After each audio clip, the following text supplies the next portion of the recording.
Hello everyone, I am Seenu and welcome back again to my YouTube channel Seenu geography classes.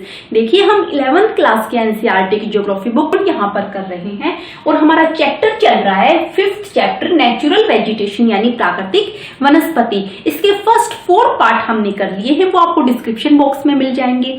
आज हम करेंगे 5th part. Please channel को subscribe कीजिएगा ताकि मेरे अगले वीडियो के नोटिफिकेशन आपको मिल सके। चलिए अपना टॉपिक स्टार्ट करते हैं। देखिए, नेचुरल वेजिटेशन में आज हमारा टॉपिक है फॉरेस्ट कंजर्वेशन यानी वन संरक्षण।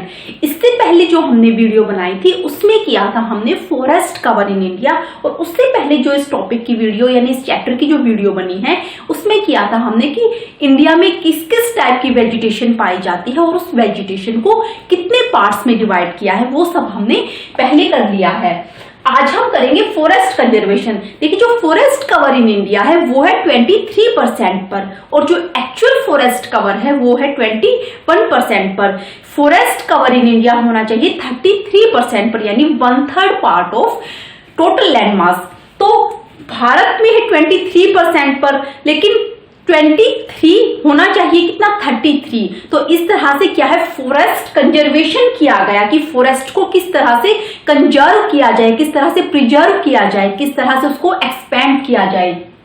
देखिए, यहाँ पर क्या बताया गया है कि वनों का जीवन और पर्यावरण के साथ जटिल संबंध है।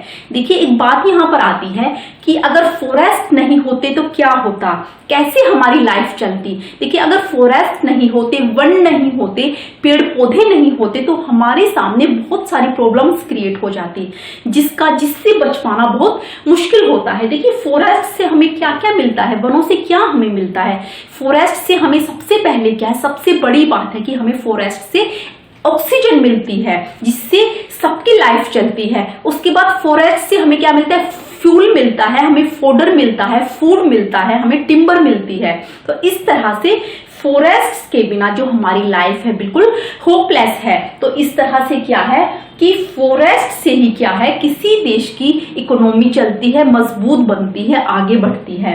देखिए, वनों का जीवन और पर्यावरण के साथ जटिल संबंध है। किस तरह से जटिल संबंध है, देखिए, जो फॉरेस्ट होते हैं वो एक इंट्रिकेट रिलेशनशिप होता है लाइफ और पर्यावरण के बीच में। सबसे पहले हम लाइफ की बात करेंगे। देखिए, जो लाइफ होती है वो केवल हमारी लाइफ नहीं है, पूरी फौना, जैसे पूरी वाइल्ड लाइफ है, जंगलों में जितने भी एनिमल्स रहते हैं, जितने भी बर्ड्स रहते हैं, जितने भी और सारी स्पीसीज रहती हैं, मतलब मोस्ट ऑफ ऑल क्या है कि पूरी अर्थ पर जितने भी जीव रहते हैं, जितने भी लाइफ है, उन सब के लिए फॉरेस्ट जरूरी है, क्योंकि उनसे हमें क्या मिलता है, ऑक्सीजन मिलता है। और हमारी जो लाइफ है यानी टोटल जो इस अर्थ पर जितनी भी लाइफ है वो पूरी तरह से किस पर डिपेंड है, अपने लिए पूरी तरह से एनवायरनमेंट पर डिपेंड है, क्योंकि एनवायरनमेंट में क्या है, हमारे फॉरेस्ट्स आते हैं। तो इस तरह से वनों का लाइफ और एनवायरनमेंट के साथ बहुत बड़ा रिलेशनशिप है। वन अप्रत्यक्ष और प्रत्यक्ष रूप से हमें बहुत अधिक आर्थिक और सामाजिक लाभ पहुंचाते हैं।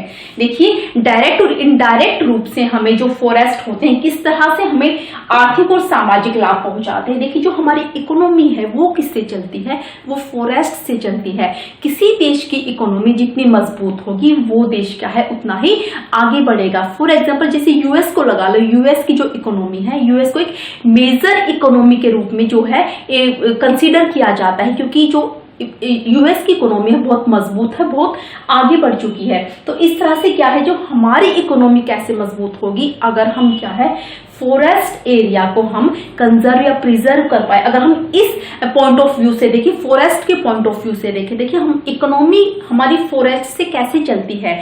फॉर एग्जाम्पल, जितने भी लकड़ी के यानी जितने भी टिम्बर के जो हमारे उद्योग धंधे हैं वो किससे चलते हैं, लकड़ी कहाँ से आती है, फॉरेस्ट से आती है। और अगर हम और सारी इंडस्ट्रीज की बात करें, जैसे पेपर इंडस्ट्रीज है, पेपर इंडस्ट्रीज कहाँ से चलती है, फॉरेस्ट से चलती है। और दूसरे अगर हम जैसे आयुर्वेदा का सेगमेंट ले, आयुर्वेदा कहाँ से चलता है, आयुर्वेदा चलता है फॉरेस्ट से पतंजलि, बाबा रामदेव की पतंजलि के जो प्रोडक्ट्स आते हैं कितने सारे, वो कहाँ से प्रोडक्ट्स बनते हैं, वो सारे बनते हैं फॉरेस्ट एरिया से। क्योंकि फॉरेस्ट एरिया से क्या है, एसेंशियल मेडिसिनल प्लांट मिलते हैं, उसी से क्या है ये सारे जो पतंजलि के जो प्रोडक्ट्स हैं वो सारे तैयार किए जाते हैं, आयुर्वेदिक प्रोडक्ट्स तैयार किए जाते हैं। तो इस तरह से बहुत सारी इंडस्ट्रीज ऐसी हैं जो किससे चलती हैं, फॉरेस्ट एरिया पर डिपेंड होती हैं, फॉरेस्ट एरिया से चलती हैं। तो इस तरह से क्या है, जो फॉरेस्ट होती हैं वो डायरेक्ट और इनडायरेक्ट रूप से हमें आर्थिक और सामाजिक लाभ पहुंचाते हैं। वनों के संरक्षण की मानवीय विकास में एक अहम भूमिका है। देखिए, अगर हम अपना फॉरेस्ट का कंजर्वेशन करेंगे, प्रिजर्व उसको करेंगे, तो क्या है, जो मैनकाइंड का जो विकास है, यानी जो हमारा जो डेवलपमेंट है वो और आगे जाएगा। क्योंकि अगर फॉरेस्ट होंगे तो हमें क्या है, उद्योग धंधे मिलेंगे, हमारे काम, हमारे ऑक्यूपेशन हमें मिलेंगे। तो क्या है कि मानवीय विकास को यानी मैन को आगे ले जाने के लिए फॉरेस्ट जो है बहुत बड़ा रोल प्ले करते हैं। भारत सरकार ने पूरे देश की वन संरक्षण नीति 1952 यानी 1952 में लागू की और जिसको 1988 में मॉडिफाई किया गया यानी संशोधित किया गया। देखिए, भारत सरकार ने यानी इंडिया में लगा लो, आप कहीं भी लगा लो कि वन संरक्षण यानी फॉरेस्ट की कंजर्वेशन की जरूरत क्यों पड़ी, किस लिए ये वन नीति यानी forest policies, forest conservation policies बनाई गई, क्यों बनाई गई? क्योंकि क्या है, बहुत अधिक मात्रा में क्या है, फॉरेस्ट को काटा जा रहा है, फॉरेस्ट को काट के क्या किया जा रहा है, एग्रीकल्चर लैंड में कन्वर्ट किया जा रहा है। तो इसीलिए गवर्नमेंट ऑफ इंडिया ने क्या किया कि वन संरक्षण नीति यानी फॉरेस्ट कंजर्वेशन पॉलिसी किसने में लागू की, 1952 में उन्होंने लागू की। और उसको मॉडिफाई करने का मतलब है कि 1952 में जो उन्होंने फॉरेस्ट नीति बनाई थी, जो वन संरक्षण नीति बनाई थी, उसमें और उन्होंने एम्स एंड ऑब्जेक्टिव्स उसमें जोड़े, उसमें कलेक्ट किए। तो इस तरह से क्या है, जो नीतियां बनाई जाती, पॉलिसीज बनाई जाती है, उसमें टाइम टू टाइम क्या है, मॉडिफिकेशन किया जाता है, उसको संशोधित किया जाता है और नए मुद्दे उसमें जोड़े जाते हैं, एम्स ऑब्जेक्टिव्स उसमें जोड़े जाते हैं। तो इस तरह से भारत सरकार ने 1952 में उसको लागू किया और 1988 में उसको संशोधित किया। देखिए, क्यों गवर्नमेंट ऑफ इंडिया को जो वन संरक्षण जो पॉलिसी है वो बनाने की क्यों जरूरत पड़ी? देखिए, इस नीति के अनुसार सरकार जो है सतत पोषणीयता वन प्रबंध पर बल देगी, जिससे एक और क्या होगा, संसाधनों का संरक्षण और विकास किया जाएगा, दूसरी तरफ स्थानीय लोगों की आवश्यकताएं पूरी की जाएंगी।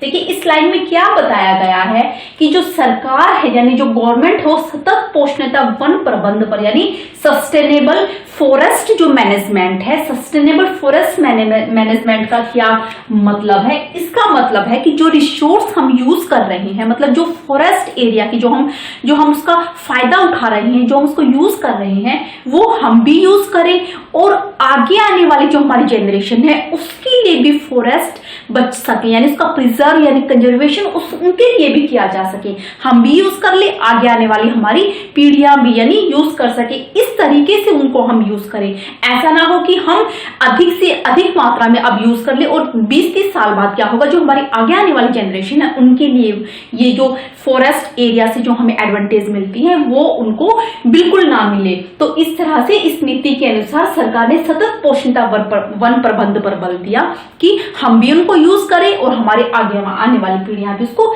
यूज कर सके, जिससे क्या होगा, एक और वन संसाधनों का संरक्षण होगा, यानी आगे आने वाली पीढ़ियों के लिए हम बचाएंगे। तो कैसे बचेगा? अगर हम उसका संरक्षण करेंगे, उसका कंजर्वेशन करेंगे और उसका विकास करेंगे यानी एक्सपैंड करेंगे। देखिए, जो भारत के यानी 23% एरिया पर क्या है, फॉरेस्ट एरिया है, उसको एक्सपैंड करने की जरूरत है, यानी 33% करने की जरूरत है, 10% और बढ़ाने की जरूरत है, ताकि क्या है, इकोलॉजिकल जो बैलेंस है वो बना रहे। इस तरह से उसका कंजर्वेशन भी जरूरी है और उसको एक्सपैंड करना भी जरूरी है। और उसके आगे क्या होगा, ऑन द अदर हैंड दूसरी तरफ क्या है, स्थानीय लोगों की आवश्यकताएं पूरी की जाए।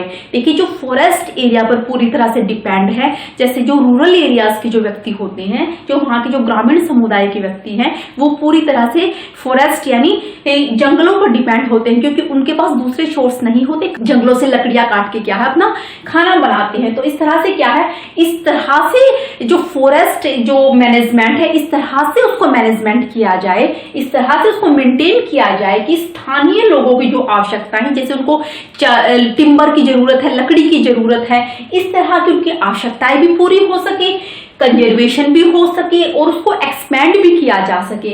इस तरह से इन जरूरतों को पूरा करने के लिए क्या है, भारत सरकार ने वन संरक्षण नीति को बनाया। और वन संरक्षण नीति को क्या है 1988 में मॉडिफाई किया गया। मॉडिफिकेशन के बाद कौन कौन से एम्स, यानी जो नई वन संरक्षण नीति आई उसके क्या क्या एम्स, क्या क्या ऑब्जेक्टिव्स हैं, वो अब हम यहाँ पर पढ़ेंगे। देखिए, फर्स्ट एम है कि देश में 33% पार्ट पर क्या है, वन लगाना जरूरी है। जो 1988 में जो हमारी मॉडिफाइड जो पॉलिसी आई उसमें क्या बताया कि 33% पार्ट पर, देखिए यहाँ पे नियम बना दिया, लाज बना दिया कि 33% पर क्या है वन होने चाहिए। लेकिन लाज बनाने से क्या है, कोई पेड़ अपने आप थोड़ी ना उगेंगे, पेड़ क्या है उगाने से उगेंगे। तो क्या है सेकंड हमारा क्या ऑब्जेक्टिव है, 33% पार्ट पर वन होना चाहिए, जिससे क्या है इकोलॉजिकल बैलेंस बना रहे। सेकंड क्या उन्होंने ऑब्जेक्टिव रखा कि पर्यावरणीय संतुलन बनाए रखना, वही आ गया कि क्या है इकोलॉजिकल बैलेंस बना रहे अगर 33% पार्ट पर वन होंगे। और पारिस्थितिकी असंतुलन क्षेत्रों में वन लगाना, पारिस्थितिकी असंतुलन होते हैं कि जो इकोलॉजिकल जहां पर डिस्टर्बेंस हुई है, पारिस्थितिक असंतुलन हुआ है, जहां पर पेड़ जो फॉरेस्ट एरिया है पूरी तरह से काटा जा चुका है, वहां पर क्या है उन एरियाज में और पेड़ लगाना, यानी और फॉरेस्ट एरिया को एक्सपेंड करना और फॉरेस्ट एरिया की कवरेज क्या है बढ़ाना। तो पारिस्थितिक असंतुलन वाले क्षेत्रों में वन लगाना, ये फॉरेस्ट पॉलिसी का दूसरा एम है। देखिए नेक्स्ट कौन सा ऑब्जेक्टिव रखा वन संरक्षण पॉलिसी के अकॉर्डिंग कि देश की प्राकृतिक धरोहर, जैव विविधता और आनुवंशिक पूल का संरक्षण। इसमें क्या बताया है कि जो देश की जो प्राकृतिक धरोहर है, यानी जो इंडिया में वेजिटेशन पाई जाती है, जैसी क्लाइमेट पाई जाती है, जो वहां की सॉइल होती है, वहां में क्या है बायोलॉजिकल डाइवर्सिटी, यानी पूरे वर्ल्ड में बायोलॉजिकल डाइवर्सिटी पाई जाती है। हर एक चीज पूरे हर एक एरिया में नहीं उग सकती। जो इंडिया में जो वेजिटेशन होती है जरूरी नहीं कि वो वेजिटेशन कहीं और भी मिल सके। तो जो हमारी इंडिया की वेजिटेशन, जो फॉरेस्ट इंडिया का है, वो हमारी क्या है प्राकृतिक धरोहर है, यानी नेचुरल हेरिटेज है। तो उस नेचुरल हेरिटेज को क्या है उसका संरक्षण करना, जो जेनेटिक पूल होते हैं जो मतलब हर एक जगह पर नहीं होते, तो इस तरह से क्या है देश की प्राकृतिक धरोहर को, नेचुरल हेरिटेज का संरक्षण करना, उसको प्रिजर्व करके रखना। फोर्थ क्या उन्होंने रखा कि मृदा अपरदन और मरुस्थलीकरण रोकना और बाढ़ और सूखा पर नियंत्रण। देखिए जो सोइल इरोजन है, time to time soil erosion को चेक करना और मरुस्थलीकरण को रोकना, यानी डेजर्टिफिकेशन को रोकना। डेजर्टिफिकेशन कैसे होता है, जैसे किसी एरिया में सारे पेड़ काट दो और कोई भी पेड़ वहां पर ना लगाओ, तो थोड़े टाइम के बाद क्या हो जाएगा, वो जो एरिया है, वो जो सॉइल है, वो किसमें हो जाएगी, वो एक बैरन लैंड में कन्वर्ट हो जाएगी, डेजर्टिफिकेशन उसका हो जाएगा। तो इस तरह से मरुस्थलीकरण को रोका कैसे जाएगा कि वहां पर अधिक से अधिक मात्रा में पेड़ पौधे लगाए जाएं और उसकी सोइल को इरोजन होने से बचाया जाए। और बाढ़ और सूखा पर नियंत्रण, यानी बाढ़ और सूखे को भी यानी टाइम टू टाइम चेक करना। देखिए किसी एरिया में बाढ़ आएगी तो भी प्रॉब्लम होगी और सूखा पड़ेगा तो भी प्रॉब्लम होगी। तो इस तरह से क्या है, इस तरह से मैनेजमेंट करना, उसको मेंटेन करना कि ये सारी जो प्रॉब्लम्स हैं उनसे बचा जा सके।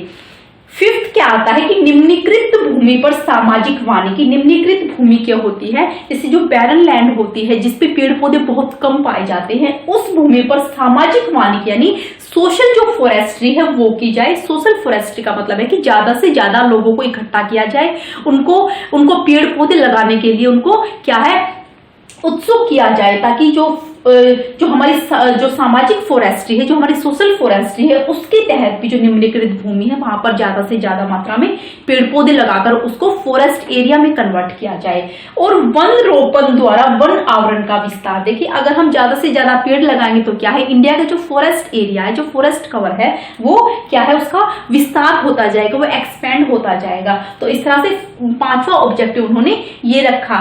सिक्स्थ ऑब्जेक्टिव उन्होंने क्या रखा कि वनों की उत्पादकता बढ़ाकर वनों पर निर्भर ग्रामीण जनजातियों को इमारती लकड़ी देना, ईंधन, चारा और भोजन उपलब्ध कराना। वनों की उत्पादकता यानी वनों की प्रोडक्टिविटी बढ़ाना, ताकि ज्यादा से ज्यादा पेड़ पौधे लगाए जाए। और उससे क्या है, जो वनों पर निर्भर यानी जो रूरल, जो हमारी जो ट्राइब्स होती हैं, रूरल जनजातियां होती हैं, जो ग्रामीण क्षेत्रों में लोग रहते हैं, वो पूरी तरह से क्या है फॉरेस्ट पर डिपेंड होते हैं। और फॉरेस्ट से उन्हें क्या मिलता है, उन्हें टिम्बर मिलती है, फ्यूल मिलता है, फोडर मिलता है और फूड मिलता है। ताकि उनकी वो सारी जो आवश्यकताएं हैं, सारी जो बेसिक नीड्स हैं उनको फुलफिल किया जाए। इस तरह से मैनेजमेंट किया जाए कि वनों की प्रोडक्टिविटी को भी बढ़ाया जाए और जो ग्रामीण क्षेत्रों से यानी जो फॉरेस्ट पर डिपेंड जो ग्रामीण क्षेत्र है उनकी भी सारी जो नीड्स है उनको फुलफिल किया जाए। दूसरी तरफ उन्होंने 6th ऑब्जेक्टिव में और क्या रखा कि लकड़ी की जगह पर यानी टिम्बर की जगह पर दूसरे सोर्सेज यूज किए जाए, जैसे हमारा एलपीजी जो लिक्विड पेट्रोलियम गैस है, जैसे सोलर कुकर आए। तो इस तरह से जो एलपीजी और जो सोलर कुकर है इनसे क्या हुआ कि लकड़ी की जगह पर वो एलपीजी गैस का यूज करें। तो इस तरह से क्या है उन्होंने ये सारे ऑब्जेक्ट्स रखे कि ताकि क्या है पेड़ों को ज्यादा से ज्यादा बढ़ाया जा सके, लगाया जा सके, जिससे फॉरेस्ट एरिया हमारा डेवलप होता जाए। देखिए नेक्स्ट ऑब्जेक्टिव आता है, लास्ट एंड नेक्स्ट हमारा है कि पेड़ लगाने को बढ़ावा देने के लिए, पेड़ों की कटाई रोकने के लिए जन आंदोलन चलाना जिसमें महिलाएं भी शामिल हों। देखिए जन आंदोलन चलाने की जरूरत पड़ी। देखिए पेड़ों को काटता कौन है? पेड़ों को लोग काटते हैं। तो भारत सरकार ने क्या कदम उठाया कि अगर उन लोगों को ही जो पेड़ काटते हैं उनको ही कंजर्वेशन में इंक्लूड किया जाए तो पेड़ कौन काटेगा? देखिए अगर जो जन आंदोलन यानी वहां के जो व्यक्ति हैं उनको ही इस आंदोलन में, इस मूवमेंट में लगाया जाए तो वो क्या है पेड़ों को कंजर्व करेंगे। अगर पेड़ों को कंजर्व करने लगेगी तो पेड़ों को काटेगा कौन? इसलिए जो पेड़ की जो कटाई है वो कम हो जाएगी और हमारा फॉरेस्ट एरिया क्या है बढ़ना शुरू हो जाएगा। इस तरह से जो पेड़ लगाने को बढ़ावा देने के लिए उन्होंने क्या किया, वहां के लोगों को ही क्या है उस आंदोलन में इंक्लूड कर लिया। सारे व्यक्तियों को इकट्ठा करके उन्होंने क्या किया कि पेड़ लगाना शुरू किया, जिसमें क्या है महिलाएं भी शामिल हुई यानी लेडीज भी उस आंदोलन में आगे आई। तो इस तरह से ताकि क्या है वनों पर दबाव कम हो। देखिए अगर उस मोमेंट में जो वहां के व्यक्ति हैं वो शामिल हो गए, उन्होंने पेड़ों का कंजर्वेशन किया, नए पेड़ लगाए, फॉरेस्ट एरिया को बढ़ाया, तो क्या है वहां पर जो वनों पर जो उनकी जो कटाई का जो प्रेशर है वो क्या है दबाव वहां पर कम हो गया।